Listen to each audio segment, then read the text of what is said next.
rain came down in sheets, battering against the windshield with a ferocity that made it nearly impossible to see the road ahead. Thunder rumbled ominously in the distance as forks of lightning occasionally illuminated the ink-black sky. "We've got to find shelter, and soon," Jack yelled over the roar of the deluge. His knuckles were white from gripping the steering wheel, his eyes squinting to make out any sign of a place to pull over. In the back seat, Amelia nodded grimly. The four of them, Jack, Amelia, Tara and Zach, had decided to go hitchhiking through the remote backroads of rural Pennsylvania on a lark, chasing a sense of adventure before they all went their separate ways after graduation. But this storm was quickly turning their youthful whimsy into a fight for survival. Zach leaned forward from the back seat. "There, up ahead on the left, I think I saw some kind of building." Jack squinted through the deluge, but couldn't make out anything distinct. Still, they had little choice. He downshifted and carefully guided the sputtering sedan onto the muddy shoulder, grimacing as the undercarriage bottomed out on the deeply rutted surface. Up ahead, he could barely make out the silhouette of a large structure looming against the night. "Everybody out, and let's hurry." Jack threw open his door, and the others quickly followed suit, hunching over as they splashed through the sheet of rain. Jack led the way toward the shadowy building, his shoes instantly soaking through as they sloshed through deep puddles. As they drew closer, the structure resolved into a large two-story house, the peeling wooden siding taking on an eerie greyish hue in the flashes of lightning. Most of the windows were dark and empty, though a faint glow seemed to emanate from one of the upstairs rooms. Jack tried the heavy wooden door, relieved when it swung open with a groan of rusted hinges.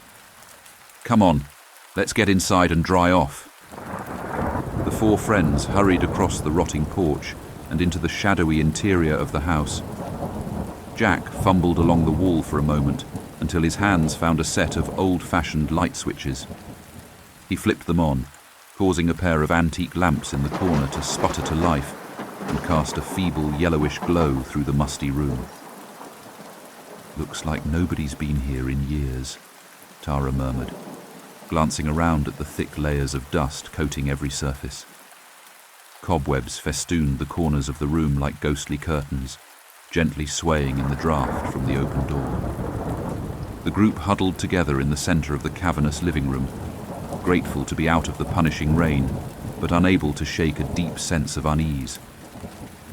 The rotting wooden floors creaked underfoot as they turned slowly in a circle, surveying their surroundings. "Be careful. This place could be unstable," Jack warned, "but I think we should be able to wait out the storm safely in here." Amelia shivered and hugged herself, though not entirely from the cold. "I don't know. This place feels wrong somehow, like it's watching us." The others exchanged a look, brushing off her comments as nerves. But Amelia couldn't shake the crawling sensation on the back of her neck, the irrational fear that they were not alone in this decaying shrine to decades past. A noise suddenly came from the stairwell leading up to the second floor. A faint creak, followed by a scuffling sound. The friends froze, their heads whipping around as their eyes strained through the gloom. "Hello?" Jack called out, his voice wavering. "Is someone there?" Silence answered him, stretching out for an infinite moment. Just as they began to relax, another sound came through the stillness, a series of 3 hollow knocks echoing from somewhere above. "Okay, that's it. We're leaving," Zach hissed, turning on his heel to head back outside. But Jack grabbed his arm in a vice grip, his jaw set in determination. "Don't be an idiot," he growled. "It's pouring rain out there with lightning and God knows what else. We're not going to make it far in that storm.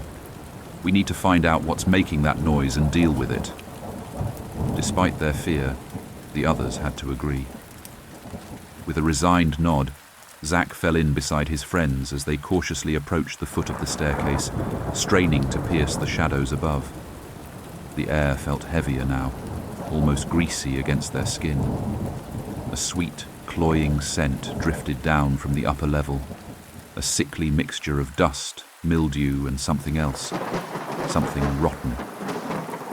Jack motioned for the others to stay put as he carefully ascended the first few creaking steps. When nothing emerged from the gloom, he climbed higher, shielding his eyes against the feeble glow of a flickering lamp at the top of the landing. "See anything?" Amelia whispered from below, her voice taut as a wire. Jack shook his head tersely as he reached the upper level. The floorboards were warped and wavy beneath his feet, creating a dizzying pattern of buckled wooden waves. Directly ahead stretched a narrow hallway, punctuated by a series of closed doors on either side. Swallowing hard, he pressed ahead. A door at the far end of the hall swung open with a groan, as if pulled from within by some unseen hand. Jack froze, his breath caught in his throat as the sickeningly sweet odor grew stronger in the enclosed space. Steeling his nerves, he forced his rubbery legs to continue down the hallway, his eyes locked on the open doorway ahead. The room beyond was cast in deep shadow, but he could just make out a series of strange lumps and protrusions casting misshapen silhouettes on the far wall. Something about the contorted shapes made his stomach clench in silent revulsion. As he reached the threshold, his foot struck something solid on the floor with a dull thud. Glancing down, his eyes went wide at the sight of a desiccated human hand, the flesh shriveled into dry husks clinging to the twisted bones. Jack couldn't stifle the cry of surprise and horror that escaped his lips. Below, his friends jumped at the sound, exchanging panicked looks before Amelia darted up the stairs, her heart thundering in her chest. "Jack, what's going on?" She halted beside him in the doorway, her eyes taking in the grotesque scene, a sprawling mass of twisted human remains, countless desiccated corpses strewn about the floor of the bedroom in a tangled, reaching heap. The bodies were shriveled and mummified, their flesh hardened into leathery husks and pulled back into appalling rictus grins that exposed jaws full of cracked yellowed teeth. Their bony hands still clawed outward, reaching for some unseen salvation before they received this hideous mummy's curse. "Oh, God," Amelia whimpered, her knees buckling as bile rose in her throat. "Oh, dear God. What the hell is this?" Jack rasped, licking his cracked lips as he surveyed the room with wide, disbelieving eyes. What the hell happened here? A thump came from below as the others joined them on the landing, drawn by the sounds of their horrified reactions. But Tara and Zack froze at the threshold, their faces draining of colour as they beheld the nightmarish scene before them. We have to get out of here," Tara stammered, her jaw working soundlessly as violent tremors racked her body. "We have to get out now." Zack raised a shaking hand to cover his mouth, his eyes already brimming with tears of terror. Did we do this? I don't remember." "Of course we didn't do this," Jack snapped, rounding on him with crazed fury burning in his gaze. His lanky frame quivered with adrenaline and shock, but he forced himself to remain focused and clear-headed. "We just got here and whatever this is happened a long time ago." A faint creak behind them made the four friends spin in unison. At the far end of the hall, another door slowly swung inward, groaning on rusted hinges as it opened onto another darkened room. Zack went rigid, his eyes widening in terror. "Don't go in there!" he pleaded in a frantic whisper, shaking his head violently. "For God's sake, we have to get out of this place. It's evil. Can't you feel it?" The perspiration had already soaked through Tara's shirt, her face gaunt and haunted as she stared at the freshly opened doorway. "He's right. There's something terribly wrong here. An evil you can almost taste in the air. We shouldn't have come inside." Jack turned to Amelia, searching her ashen face for answers, for some glimmer of hope or control. But her eyes were already glazed over, her consciousness slipping away into the depths of the pit that had opened up before them. She blinked slowly, wrapping her arms around her torso in a futile attempt to stop her body's shuddering. I think we've found them, she murmured faintly, her gaze locked on the gruesome charnel house behind them. The others who came before, the ones who were lost. A high, keening wail erupted from deep within the house, a sound that sliced through the core of each of them and sent shockwaves of pure horror reverberating through their bones. It was the sound of profound suffering and despair, of a torment so complete that it eclipsed the boundaries of flesh and sanity. The 4 hitchhikers fled blindly, scrambling and stumbling toward the cracked stairs, as if the very fires of hell were licking at their heels. Jack led the way, half falling down the rotting steps as another unearthly shriek tore through the house. They raced for the open doorway, spilling out into the torrential downpour with gasps of relief. But their respite was short-lived. A figure stood in the shadows of the porch, silhouetted against the inky backdrop of the storm. Emilia pulled up short with a strangled gasp, her feet rooted to the spot as she shrank back in terror. Jack slid to a stop beside her, shielding his eyes against the driving rain as he squinted at the figure before them. It appeared human at first, a tall, slender man shrouded in a heavy cloak that whipped in the wind. But the shape was somehow wrong. The proportions stretched and distended in a way that made the eye slide off its edges in confusion. Its face was a blur, no discernible features visible beneath the deep cowl. What are you?" Jack shouted over the howling tempest, struggling to keep his voice from cracking with dread. The figure didn't answer. Slowly, almost languidly, it raised an arm from beneath its billowing robes. An impossibly long, spindly appendage uncurled from the gnarled sleeve, a multi-jointed, mantis-like limb that seemed to sway and bend with a life of its own. At the end, a cluster of lanky, bone-white tendrils quivered and flexed, as if tasting the air. "Oh my God!" Tara's tremulous moan barely reached Jack's ears over the din of the maelstrom, but he heard the despair in her voice, the bottomless pit of dread that opened in her soul at the sight of that quintessentially unnatural thing. The tendril swayed toward them, almost hypnotic despite the revulsion it triggered. Jack felt frozen to the spot, his heart thundering in his ears as the tip drew closer, closer. A raving, inhuman howl shattered the stillness, Zack hurling himself forward in a desperate act of defiance or self-immolation. He threw himself at the Eldritch figure, swinging a loose plank of rotted wood he'd torn free from the porch like a crude bludgeon.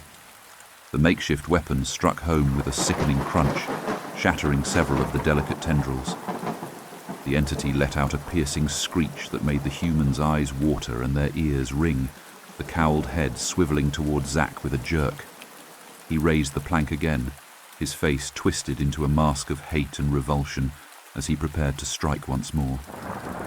But with uncanny swiftness, the spindly arm snapped forward, its whip-like appendages tangling around Zack's throat and torso like a constricting serpent. He froze, his wild eyes locked onto his friend's as the plank clattered from his numb fingers.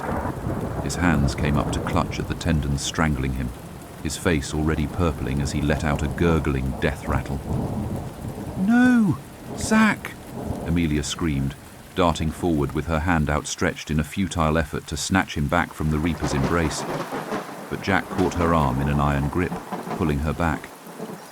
His heart had already settled into a strange, funereal calm, the initial burst of adrenaline clearing his head and allowing him to see and accept the cold reality before them. Zack was already beyond their reach, his body helpless and twitching in the clutches of the merciless entity. Its free arm rose to gently caress his contorted face, elongated fingers stroking down the planes of his terror-frozen features almost tenderly. But there was no warmth in the touch, no humanity at all, only a cold, clinical sense of perverse scientific fascination. With surgical precision, the probing digits curled, slipping past the seam of Zach's lips and burrowing down his gullet like a swarm of rats. Blood and viscera erupted from his throat in glistening ropes as the searing tendrils delved ever deeper, seizing at his writhing organs as his dying body jerked and thrashed on puppet strings of agony. Amelia turned away at last, burying her face in Jack's chest as Zach's tortured shrieks reached a crescendo. But Jack couldn't tear his gaze from the horrific scene, from the complete violation of everything pure about the fragile human existence. His friend's body was little more than an empty meat sack, gurgling its final gasps as the sinuous tendons extracted the core of his being through the flayed hollow of his throat. The ordeal lasted only another minute, though it felt like an infinite eternity. Finally, the ravaged husk that had been Zach fell to the porch with a wet thump, the thing's rubbery limbs withdrawing as it savoured the fresh essence it had consumed. Tara sobbed beside Jack and Amelia, her fingers clawing rivulets through the mud, and gore streaked down her cheeks as she shook her head in disbelief. "Why?" she moaned through gritted teeth, shooting a tear-filled glare at the entity. "Why did you do that? What are you?" The hood turned imperceptibly, fixing them with an implacable, pitiless gaze from the void beneath its shroud. It didn't answer. It didn't need to. They didn't have the capacity to comprehend the nature of its being, its all-consuming hunger, and the callous immortality that allowed it to simply exist from eon to eon. A fresh wave of nausea washed over Jack, and he realized he was still clutching Amelia to his chest, her body rigid and unbreathing. Gently, he pulled back, his heart lurching as he saw her unfocused, empty eyes and parted lips from which a thin gobbet of saliva leaked. She was still in there, he knew, hiding from the nightmare in the darkness within her own mind. But each passing moment chipped away at her remaining sanity as her soul withered under the strain. Jack locked eyes with Tara, seeing his own ghastly reflection mirrored in her gaze as the rain sloughed away the swaths of grime and blood streaking her ashen face. She gave a tremulous nod, understanding the silent message in his hollow stare. In a sudden burst, they turned and sprinted away from the house, away from the smouldering pyre of the life they had once known. Jack struggled under Amelia's dead weight, half carrying her limp form as her feet skidded and slipped through the quagmire. Behind them, a series of long, whistling shrieks split the air, hunting calls that chilled the marrow in their bones. The thing was after them.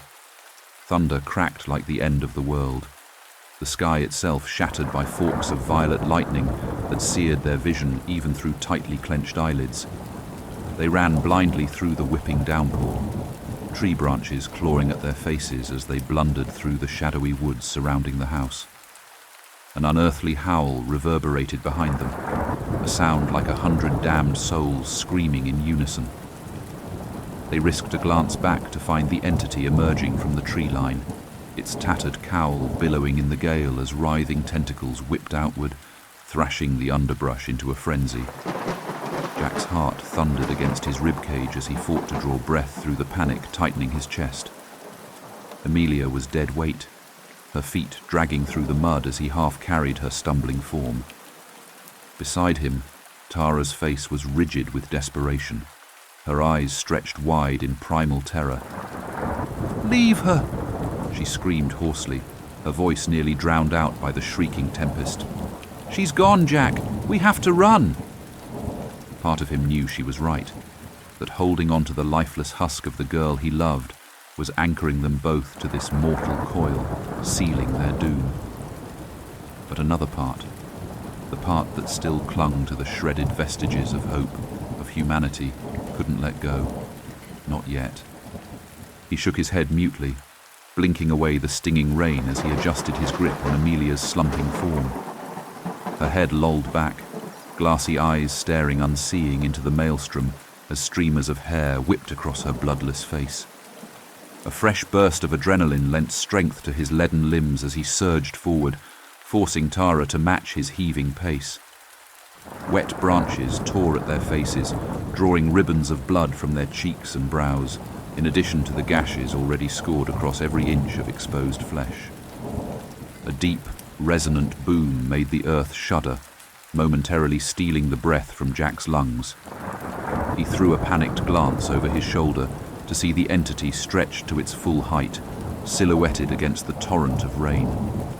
Its cowl had fallen back from its elongated features that, upon glimpsing them, caused something deep in Jack's psyche to recoil and gibber in horror. The pale, hairless visage was vaguely humanoid, if their evolution had taken a severely divergent path. The skull was stretched into an elongated knife blade, narrowing to a sharp point with a pair of pulsating slits serving as nostrils. Eyes like oily black mirrors stared sightlessly back at them, sunken beneath a heavy brow ridge that sloped back over an engorged, squirming cranium. The jaws were unhaired and distended into a circular, lamprey-like maw, ringed with interlocking fangs and rasping tongues that protruded obscenely.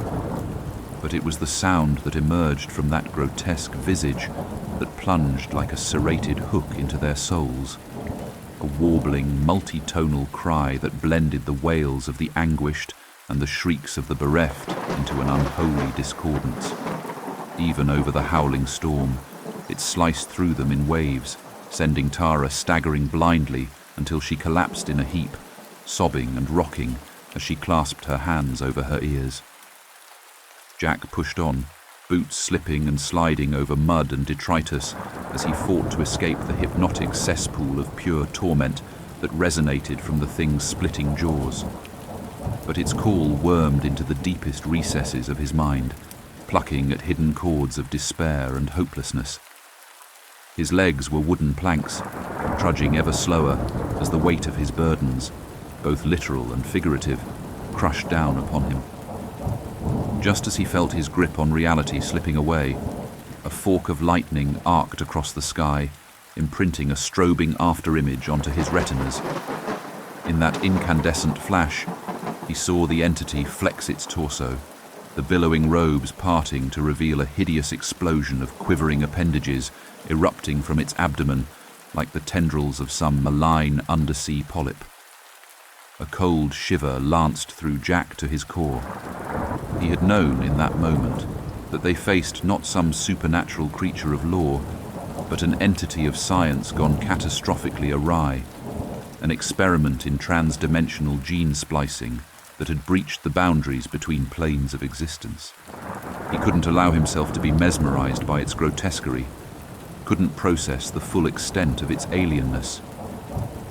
Jack grasped Emilia more securely and forced his quaking legs into a shambling run once more. He could see lights flickering ahead in the gloom, a cluster of faint amber glows that seemed to emanate from civilization. A town or village, maybe, where he could seek aid or merely sanctuary. The lights grew brighter with each staggering step, burning like foxfire beacons on the periphery of his fading vision. A fresh peal of thunder shook the forest, so powerful that he felt the shockwave rattle through his bones. But just as the town's warm, promising radiance seemed within reach, his boot snagged on a gnarled root, sending him tumbling forward in a tangle of limbs. The breath was driven from Jack's lungs in a winded huff as he struck the muddy forest floor, Emilia twisting from his grasp to sprawl beside him. He lay there for a stunned moment, seeing stars burst against the night as fresh agony blossomed in his ribcage. Rolling onto his back, he glimpsed the city lights once more, tantalizingly close now. Then a deeper blackness fell over him as the outsider's towering form swelled into view, silhouetted against the glowing pinpricks of civilization. It loomed over Jack, a shapeless mass of billowing folds and slithering tendrils that seemed to defy the physics of the three-dimensional world. He watched in numb, hopeless resignation as a cluster of serrated filaments unfurled, swaying toward him with obscene deliberation. The first spined tips caressed Jack's brow, an icy tingling spreading outward from each point of contact. He could feel the hunger in those tendrils, the insatiable parasitic yearning to drink in his life essence and all the knowledge, memories and experiences his mind held. This was no mere slaughter, no simple butchery of inconsequential prey. It was the harvesting of his fundamental existence, the leeching of his soul. The glistening appendages whipped forward with blinding speed, sinking into the soft flesh of his skull with sickening ease. Needles of indescribable agony radiated outward as the outsider rooted through the folds of his brain, its questing tendrils burrowing ever deeper as they sought and unraveled the tangled skeins of his consciousness. Jack tried to scream, but his voice was crushed beneath the psychic pressure mounting inside his skull. All of his senses were overloading, neural pathways overheating and melting as they attempted to transmit 10 times more stimuli than his frail brain could process. Every cell in his body seemed to swell and burst into flames, only to reincarnate again an infinite number of times in an endless cycle of death and rebirth. His vision was a kaleidoscope of nightmares, faces and visions from throughout his life, reformulated and twisted into abject horrors as the psionically charged feeding tendrils flooded his neurons with impressions and visions that stretched the boundaries of sanity. He saw his past, present and future spiraling outward in lurid fractals, an entire existence, collapsed, compounded and juxtaposed with countless other lives and alternate realities within the eldritch hunger of this being that straddled dimensions. As the light began to fade from his sight, Jack felt the cold tingle of something alien pressing itself into the hollows of his consciousness. Emotions that were decidedly not his own seeped into the remaining pockets of his psyche. Curiosity, indifference, and that same callous, parasitic hunger that viewed the human condition as little more than sustenance to be strip-mined. He was a husk, a book to be picked apart, page by agonizing page, until nothing remained but dry chaff. In that final instant before oblivion consumed him, Jack became the outsider in some small measure, a merger that allowed him one brief glimpse into the true nature of its existence. What he saw in that cosmic window imprinted itself onto his soul, serrated shards of alien wisdom and inadvertent enlightenment that would haunt any remaining shreds of his sanity until the end of time. The entity fed on anguish, devouring the life essence of mortals by subjecting them to a psionic intrusion that flensed away every semblance of peace and tranquility. They were cattle, mere resources to be ruthlessly harvested for vibrational energy. Every tendril piercing Jack's mind deepened a psychic well of suffering and despair, a final paroxysm of terror and hopelessness that served as dessert course on the banquet of their pilfered life force. Jack drew in one final breath, but he no longer existed in the mortal sense. The last vestiges of his humanity had been gently unmade and reabsorbed into the infinite cycle of the outsider's ephemeral existence. As unconsciousness finally overtook him, the only thing that remained was a solitary spark, a mote of self flickering in defiance against the utter void. But the outsider had an eternity to snuff out that final candle before the harvest was complete.